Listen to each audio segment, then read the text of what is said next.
हरियाणा विशेष में आप सभी का स्वागत। मैं आपके साथ तरन्नुम जहान शेख। आपको बता दें कि आज जिस तरीके से जेपी नड्डा ने प्रेस कॉन्फ्रेंस की, इस दरमियान जो है जिस तरीके से बीजेपी सरकार ने अपने 8 साल पूरे कर लिए, उस 8 साल पर क्या कुछ बीजेपी सरकार ने अब तक देश में किया है उसको लेकर जो है बातचीत की गई है।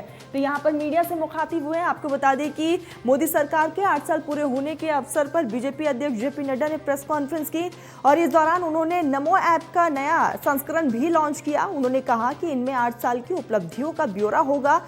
यूथ इंडिया को इस माइक्रो सोसाइटी के माध्यम से कौन से काम सरकार ने 8 साल की अवधि में किए हैं, इसको लेकर भी बातचीत की गई। प्रधानमंत्री जी ने 10 किश्तें 6,000 रुपये 2,000 रुपये हर क्वार्टर पर अपने 10 किश्तें दी हैं और 1,65,000 crores have been spent till date।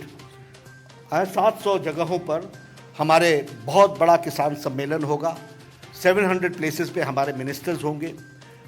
Shimla के रिज मैदान से आदरणीय प्रधानमंत्री जी कल हमारे लाभार्थियों को एड्रेस करेंगे और वहाँ से वो 11वीं किश्त रिलीज़ करेंगे। हर एक कृषि विकास केंद्र में कृषि विज्ञान केंद्र में KVK में इसका कार्यक्रम होगा और इसके अलावा पार्टी के द्वारा 700 प्लेसेस पर we will be organising this programme. तो इसको भी हम आगे बढ़ा रहे हैं। आयुष्मान भारत के बारे में बोलूँ तो वर्ल्ड का एजेंडा है यूनिवर्सल हेल्थ केयर, वर्ल्ड का एजेंडा है यूनिवर्सल हेल्थ असिस्टेंस, ये वर्ल्ड का एजेंडा है। लेकिन आज दिन तक यूनिवर्सल हेल्थ एश्योरेंस देने में कोई देश कामयाब नहीं हुआ है। लेकिन आयुष्मान भारत 50 करोड़ प्लस यानी 40% ऑफ द इंडियन पॉपुलेशन, और कौन है, मैं बार बार बोलता हूं, ये कोई कास्ट के माध्यम से नहीं है, ये बाय प्रोफेशन है। रेड़ी वाला, ठेला वाला, रिक्शा वाला, फेड़ी लगाने वाला, रैग पिकर, ये बाय प्रोफेशन, बार्बर बेचारा जो बाल काटता है, जो रेड़ी चलाता है, ऐसे लोगों को, गरीब लोगों को चुन चुन करके 50 करोड़ लोगों को यह आयुष्मान भारत का 5 लाख का एनुअल हेल्थ कार्ड दिया गया है। और इसमें आपको जानकर के खुशी होगी कि 3 करोड़ से ज़्यादा लोगों ने सुविधा उठा ली है। 23,000 करोड़ रुपए से ज़्यादा इस पर खर्च हो चुका है। हम लोगों ने तय किया है कि 12 करोड़ से ज़्यादा घरों में हम पानी पहुंचाएंगे, नल से जल, और 9 करोड़ पहुंच चुके हैं। उसी तरीके से सौभाग्य योजना 2 करोड़ 81 लाख घरों में बिजली पहुंचाई गई है, यानी लिविंग विद डिग्निटी। ये 11 करोड़ लोगों को शौचालय दिया गया। बार बार लोग बोलते हैं टॉयलेट्स दिए गए, टॉयलेट दिए गए। No, it's not that only.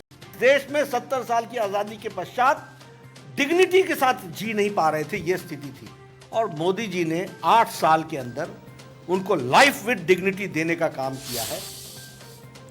चलिए तो खबरों में आगे बढ़ते। केंद्र सरकार के 8 साल पूरे होने पर खुद प्रधानमंत्री नरेंद्र मोदी ने देश को संबोधित किया। इस दरमियान उन्होंने चिल्ड्रन केयर फंड का जिक्र भी किया है। आपको बता दें कि इस दरमियान जिस तरीके से कोरोना महामारी में तमाम चीजें बदली है और कई बच्चों ने अपने माता पिता को खो दिया है, अब उनके फ्यूचर को मद्देनजर रखते हुए यहाँ पर सरकार ने कई फैसले भी लिए। आपको बता दें कि आर्थिक सुरक्षा देने के उद्देश्य से आज खुद प्रधानमंत्री Narendra Modi care for children योजना की शुरुआत की है। इस योजना के तहत देश के 31 राज्यों के 537 जिलों के 23 साल तक की आयु के 4,345 बच्चों को इस योजना के तहत लाभ मिलेगा। इस योजना के तहत अंबाला में आयोजित कार्यक्रम में सांसद रतनलाल कटारिया मौजूद रहे, जहां बच्चों को राहत राशि दी गई है। इस दौरान सांसद रतनलाल कटारिया ने कहा कि बच्चों को किसी भी तरह की दिक्कत नहीं होने दी जाएगी। और इसी के साथ भिवानी में भी कृषि मंत्री जयप्रकाश दलाल ने प्रधानमंत्री के साथ ऑनलाइन मीटिंग में हिस्सा लिया और लाभार्थियों तक योजना पहुंचाने के निर्देश पर कार्य करने के लिए भी कहा है। वही जिला जिंद मुख्यालय पर इस कार्यक्रम के लिए जिला प्रशासन की तरफ से आवश्यक प्रबंध भी किए गए, जिसमें जिंद से बीजेपी विधायक डॉक्टर कृष्णलाल मिडडा ने बतौर मुख्य अतिथि के तौर पर शिरकत की है, जबकि कार्यक्रम की अध्यक्षता उपायुक्त मनोज कुमार ने की। उन्होंने जब राष्ट्र को ये संबोधन दिया तो उन्होंने सबसे पहले उन बच्चों को चुना कि कोविड के दौरान जिन बच्चों ने अपने माँ बाप को खोया है, किस तरह की ये पीड़ा होती है, ये वही अनुभव करता है कि जिस तन लागे वही जाने। तो प्रधानमंत्री जी ने इन बच्चों के भविष्य को सुरक्षित करने के लिए 10-10 लाख रुपए की एक सहायता राशि और 4,000 रुपये प्रति महीने की जो है राशि देने का जो ऐलान किया हुआ है। कोरोना संकट के दौरान जिन बच्चों ने अपने माँ बाप को खोया है और उनकी देखभाल करने का जिम्मा हमारे प्रधानमंत्री जी ने लिया और अनोखी योजना दी है कि इन बच्चों के लिए इनकी एक सशक्तिकरण के लिए आर्थिक योगदान दिया पीएम केयर्स से। इनको जो हेल्थ कार्ड दिया, इनकी पढ़ाई लिखाई के जब तक ये 23 साल के नहीं होते इनको आर्थिक मदद मिलेगी। एक तरह से इन बच्चों को संरक्षक हमारे देश के प्रधानमंत्री खुद बने और ये उनकी संवेदना दिखाती है कि गरीब की, अभावग्रस्त की या जिसको ज़रूरत होती है उस ऐसे लोगों की, ऐसे बच्चों की सहायता के लिए खुलकर सामने आते हैं। तो खबर पंचकुला से है, जहां पर सीएम मनोहर लाल पंचकुला के ताऊ देवीलाल स्टेडियम पहुंचे, जहां पर उन्होंने स्पोर्ट्स इंफ्रास्ट्रक्चर का उद्घाटन किया है। आपको बता दें कि इस उद्घाटन से जो है खिलाड़ियों को बहुत ज्यादा राहत मिलने वाली है। आपको बता दें कि आज पंचकुला में मुख्यमंत्री मनोहर लाल ने ताऊ देवीलाल स्टेडियम में स्पोर्ट्स इंफ्रास्ट्रक्चर का उद्घाटन किया। इस दौरान मुख्यमंत्री ने ब्राजील में आयोजित एक सम्मान समारोह में भी वर्चुअली शामिल हुए हैं। मुख्यमंत्री ने स्पोर्ट्स इंफ्रास्ट्रक्चर के उद्घाटन के बाद स्टेडियम में खेलो इंडिया यूथ गेम्स की तैयारियों का भी जायजा लिया। मुख्यमंत्री के साथ खेल मंत्री संदीप सिंह मौजूद रहे, सांसद रतनलाल कटारिया और पंचकुला के विधायक और विधानसभा के अध्यक्ष ज्ञानचंद गुप्ता भी इस दरमियान मौजूद नजर आए और खुद सीएम मनोहर लाल यहाँ पर हॉकी खेलते हुए भी दिखाई दिए। आ जाओ, इधर आ जाओ। अरे यहाँ से तो करने दो यार। दीप आ जाओ यार, 2 मिनट के लिए आ जाओ। दीप ने शॉट लेना मुझे।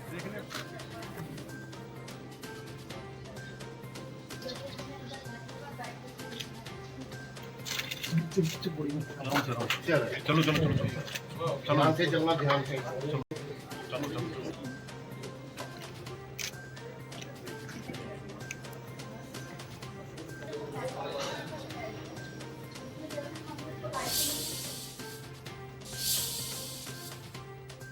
तो आपको बता दें कि निकाय चुनाव को लेकर वार पलटवार का सिलसिला साफ तौर पर देखने को मिल रहा है और ऐसे में गठबंधन सरकार में अब दरारें जो है वो साफ तौर पर झलक भी रही है। आखिर क्या है ये पूरा मामला, खास रिपोर्ट के जरिए समझिए।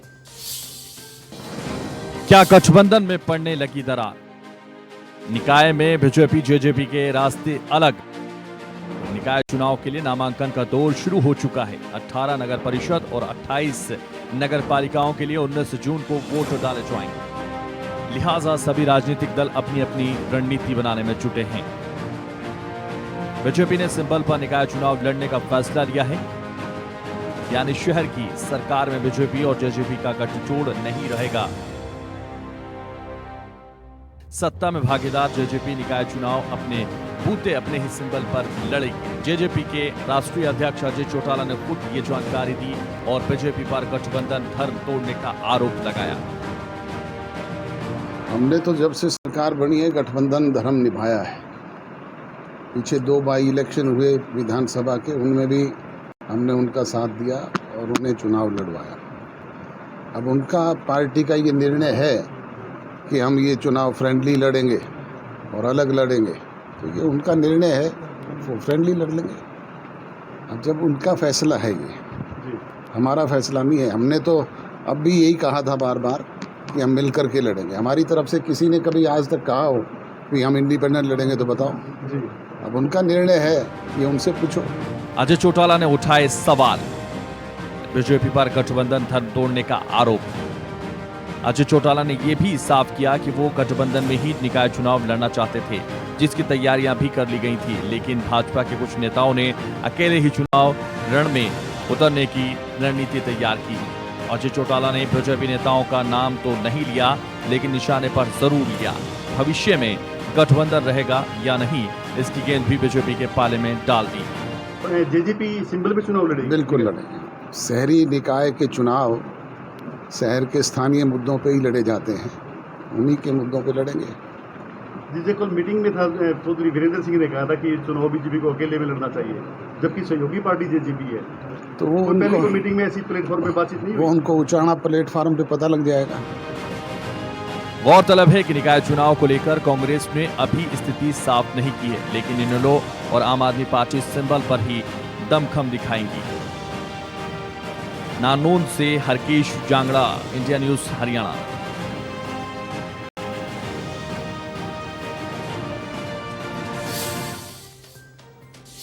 राज्यसभा चुनाव को लेकर सरगर्मियां तेज है और ऐसे में हरियाणा के 2 सीटों पर बीजेपी और कांग्रेस आमने सामने हैं और दोनों ही पार्टियों ने अपने उम्मीदवारों की घोषणा कर दी है और ऐसे में विशेष रणनीति के तहत ये जो घोषणाएं हैं वो की गई है। आखिर क्या है पार्टी की रणनीति, खास रिपोर्ट के जरिए समझिए। राज्यसभा के लिए उम्मीदवारों का ऐलान, बीजेपी और कांग्रेस ने खोले पत्ते। कृष्णलाल पवार और अजय माकन को टिकट। राजस्थान से सुरजेवाला की राज्यसभा में एंट्री। राज्यसभा चुनाव के लिए बीजेपी और कांग्रेस दोनों ने पत्ते खोल दिए हैं। बीजेपी ने पूर्व मंत्री कृष्णलाल पवार को उम्मीदवार घोषित किया है। कृष्णलाल पवार पानीपत जिले की सुराना विधानसभा सीट से कई बार विधायक रहे हैं, लेकिन 2019 का विधानसभा चुनाव हार गए थे। बीजेपी में फिलहाल उनके पास अनुसूचित जाति मोर्चा के प्रदेश अध्यक्ष का दायित्व है। बीजेपी ने दुष्यंत कुमार गौतम का कार्यकाल पूरा होने पर उनके स्थान पर दलित चेहरे को ही राज्यसभा में भेजने का निर्णय लिया। अगर कांग्रेस की बात करें तो कांग्रेस ने प्रदेश नेताओं की आपसी कलह से बचने के लिए बाहरी नेता अजय माकन को कैंडिडेट बनाया।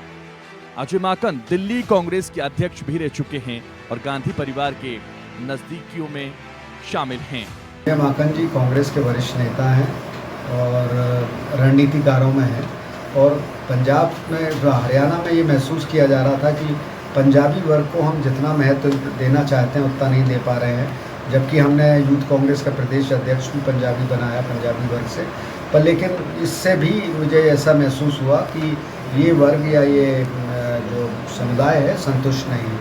तो अजय माकन जी के वहाँ जाने से एक बहुत बड़ा संदेश जाएगा और पुनः जो है इस वर्ग को कांग्रेस के प्रति विश्वास स्थापित करेगा। कांग्रेस के प्रति आस्था इस वर्ग की ज़्यादा बढ़ेगी, ऐसे वृद्धि होगी, ऐसा मेरा मानना है। हालांकि कांग्रेस ने हरियाणा के दिग्गज नेता रणदीप सुरजेवाला को राजस्थान से भेजकर सबको चौंका दिया है। गौरतलब है कि हरियाणा में राज्यसभा की 2 सीटें खाली हो रही हैं। एक राज्यसभा सीट के लिए 31 विधायकों का समर्थन होना जरूरी है। कुल 90 विधायकों में भाजपा के पास 40 और 10 जजपा और 7 निर्दलीय का समर्थन है। हालांकि कांग्रेस के पास 31 विधायक हैं। एक इनेलो और एक निर्दलीय विधायक बलराज कुंज ने अभी अपने समर्थन की घोषणा नहीं की है। Bureau report, India news Haryana. खबरों में आगे बढ़ते, कांग्रेस ने कई तरह के वादे किए कि अगर हरियाणा में सरकार बनती है तो उसके बाद वो पेंशन देगी और ऐसे में सांसद रतनलाल कटारिया का बयान सामने आया। सांसद रतनलाल कटारिया ने इस दरमियान कांग्रेस पर जमकर निशाना साधा। हरियाणा में सरकार बनने पर कांग्रेस 6,000 रुपये पेंशन देने के वादे पर सांसद का ये बयान सामने आया। उन्होंने कहा कि ना 9 मन तेल होगा, ना राधा नाचेगी। साथ ही कहा कि 30 साल तक तो दंड लगाते रहो, 100 मील तक, ना तो मोदी और ना ही मनोहर लाल का कहीं विकल्प दिखाई पड़ता है। वही केजरीवाल के ताकत मांगने पर उन्होंने कहा है कि हम सक्षम हैं हरियाणा संभालने के लिए। ना 9 मन तेल होगा, ना राधा नाचेगी। ये भी हाल तो 30 साल अपने घर बैठ के डंड पेलते रहो, कहीं कोई 100 मील तक भी ना मोदी जी का ना मनोहर लाल जी का विकल्प दिखाई पड़ता है। देखिए, ताकत तो मिल गई, सिर मुंडवाते ही ओढ़े पड़े, सारा तंबू उखड़ गया, मगर हरियाणा में ये तंबू लगाने की कोशिश न करो। हैं, यहाँ पर हम सक्षम हैं हरियाणा की 3 करोड़ जनता को संभालने के लिए। आप हिसार के रहने वाले हैं, आपको मौका मिला है दिल्ली की सेवा करने का। वैसे तो अगले चुनाव में हमारी कोशिश होगी कि वहाँ से भी इनका सुपड़ा साफ होगा और मुझसे वाले की जिस तरह से निर्मम हत्या पंजाब के अंदर हुई है, तो आप अंदाज़ा लगा सकते हैं कि पंजाब के अंदर किस प्रकार से जनता के ऊपर जो है इनके शासनकाल में बुरा बर्ताव होने वाला है। तो कहते हैं, कहावत है, नाई गिरे नाई के बाल कितने बड़े बड़े। कहता है, बेटे देखता रहो, जब मेरी कैंची चलेगी तो अपने आप पता चल जाएगा। तो ये नए नए लोग हैं, इनको पता चल जाएगा। तो राकेश टिकैत बेंगलुरु के दौरे पर रहे, जहां वो एक निजी कार्यक्रम में मौजूद रहे। इस दरमियान वो प्रेस कॉन्फ्रेंस को संबोधित कर रहे थे गांधी भवन में, जहां पर जो है उन पर स्याही फेंक दी गई, जिसके बाद जो है बवाल साफ तौर पर देखने को मिला। तो आपको बता दें कि जिस तरीके से राकेश टिकैत का यहाँ पर अपमान किया गया, वहां पर जो है कुर्सियां भी चलती हुई नजर आई हैं। बेंगलुरु में आयोजित एक कार्यक्रम में पहुंचे किसान नेता राकेश टिकैत पर एक शख्स ने जो है स्याही फेंक दी। जानकारी के मुताबिक राकेश टिकैत बेंगलुरु के गांधी भवन में प्रेस कॉन्फ्रेंस को संबोधित कर रहे थे, मीडिया से मुखातिब हो रहे थे। इसी दरमियान जो है एक शख्स ने उन पर स्याही फेंक दी। उसके बाद क्या था, एक हंगामा जो है वो साफ तौर पर देखने को मिला। एक दूसरे पर लोग जो है कुर्सियों से वार करते हुए भी नजर आए। तो दोनों किसान नेता ने यहाँ पर जिस तरीके से वीडियो पर सफाई देने आए थे, और इस दौरान जो है प्रेस कॉन्फ्रेंस के बीच वहाँ पर मौजूद लोगों के बीच काफ़ी ज़्यादा बहस भी हुई है। इस दौरान एक शख्स ने किसान नेता पर स्याही फेंक दी और वहाँ पर कुर्सियाँ फेंकना शुरू कर दिया। ये तो जिम्मेदारी यहाँ की लोकल पुलिस की है। ये लोकल पुलिस की जिम्मेदारी है कि यहाँ पे कोई सिक्योरिटी प्रबंध नहीं है। ये लोकल पुलिस की जिम्मेदारी है और ये पूर्ण रूप से सरकार की मिलीभगत से ये काम बताएंगे। कर्नाटक के लोग बताएंगे, हमें जानकारी। आप क्यों आए थे, क्या हुआ था? अपने लोग में बैठे कौन लोग अभी बताइए। तो जिम्मेदारी यहाँ की लोकल पुलिस की है। ये लोकल पुलिस की जिम्मेदारी है कि यहाँ पे कोई सिक्योरिटी प्रबंध नहीं है। ये लोकल पुलिस की जिम्मेदारी है और ये पूर्ण रूप से सरकार की मिलीभगत से ये। तो यूपीएससी का रिजल्ट घोषित हो चुका है, और ऐसे में अगर बात की जाए तो इस बार जो है टॉप 3 में लड़कियां रही हैं, लेकिन चरखी दादरी में एक बेटे ने कमाल कर दिखाया और माता पिता का नाम रोशन किया। इसी के साथ पूरे प्रदेश का नाम भी रोशन किया है। तो आपको बता दें कि चरखी दादरी के पेंतवासा खुर्द के शाश्वत सांगवान के गांव का नाम रोशन किया गया है। शाश्वत ने यूपीएससी परीक्षा में 34वां रैंक जो है वो हासिल किया है। शाश्वत ने माँ पिता दोनों को ही यहाँ पर कहा है कि दोनों की वजह से ही मैं ये मुकाम हासिल कर पाया हूँ। आपको बता दें कि माता पिता जो हैं उनके डॉक्टर हैं। मेरे भतीजे शाश्वत सांगवान ने यूपीएससी में 34वां रैंक ऑल इंडिया रैंक के हिसाब से हासिल किया है।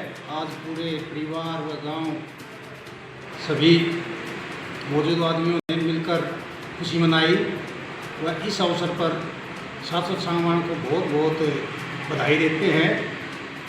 और पिछली बार शाश्वत ने 320वां रैंक हासिल किया था। उसकी अथक मेहनत व प्रयास से इस मुकाम पर वो हासिल हुए हैं।